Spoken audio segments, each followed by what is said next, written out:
Assalamualaikum warahmatullahi wabarakatuh dan salam sejahtera semua. Pada video ini kami akan membicarakan tentang falsafah nasionalisme, iaitu memartabatkan bahasa kebangsaan.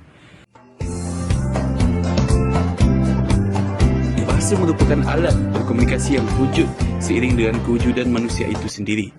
Menurut Kamus Dewan Bahasa edisi ketiga menjelaskan bahawa bahasa merupakan sistem lambang bunyi suara yang dipakai sebagai alat perhubungan dalam lingkungan satu kelompok manusia.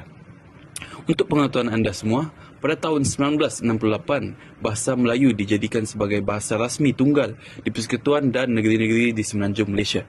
Namun begitu, dalam Perkara 152, Perlembagaan Persekutuan Malaysia juga jelas menyebut bahawa bahasa kebangsaan ialah bahasa Melayu. Bahasa kebangsaan menjadi pemangkin dalam menyatupadukan perbezaan antara kaum. Dengan menggunakan bahasa Melayu sebagai medium utama, rakyat Malaysia dari pelbagai etnik dapat berkomunikasi dan berinteraksi secara efektif. Ini mencipta satu persefahaman yang lebih mendalam antara kaum, menjana rasa kekeluargaan dan merapatkan jurang perbezaan antara satu sama lain. Walau bagaimanapun, identiti kebangsaan tidak hanya tercermin dalam bahasa, tetapi juga dalam kebudayaan dan warisan. Bahasa kebangsaan menjadi kunci untuk memahami serta menyelami kekayaan tradisi dan nilai-nilai yang dianuti di masyarakat Malaysia. Sejauh mana bahasa Melayu dipelihara, sejauh itulah warisan budaya dan sejarah negara dapat dihormati dan dijaga. Mutakhir ini, penggunaan bahasa Melayu dalam kalangan masyarakat semakin merosot berpunca daripada pelbagai faktor seperti sikap rakyat Malaysia yang mengagung-agungkan bahasa Inggeris, kurangnya semangat patriotisme dalam kalangan masyarakat dan ledakan teknologi yang mempengaruhi masyarakat untuk menggunakan bahasa Inggeris bukannya menggunakan bahasa ibunda negara Malaysia, iaitu bahasa Melayu.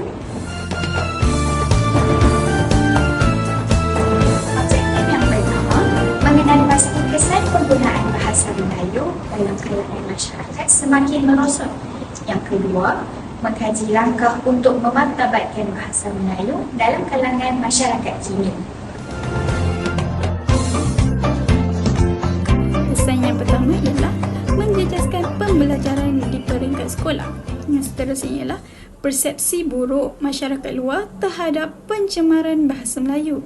Yang ketiga ialah hilang semangat perpaduan dan kesatuan dalam kalangan rakyat Malaysia. Yang seterusnya, ciri bahasa Melayu akan pupus dan digantikan dengan bahasa Inggeris. Selain itu, kesusasteraan Melayu di rantau semakin pupus. Dan yang terakhir sekali, identiti orang Melayu semakin memudar.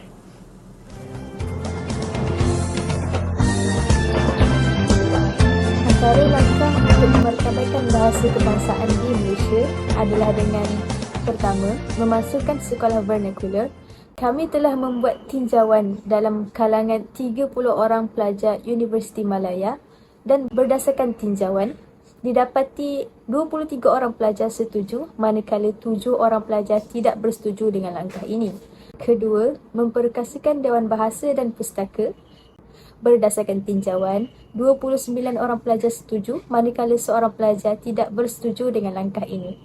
Ketiga, menerbitkan banyak bahan bacaan dan buku dalam bahasa Melayu. Berdasarkan tinjauan, 28 orang pelajar setuju manakala 2 orang pelajar tidak bersetuju dengan langkah ini. Keempat, memperbanyak penggunaan bahasa Melayu dalam penyiaran dan pengiklanan. Dan yang terakhir, menggunakan bahasa Melayu dalam urusan rasmi negara. Kedua-dua soalan ini mendapat persetujuan penuh daripada kesemua 30 orang pelajar Universiti Malaya.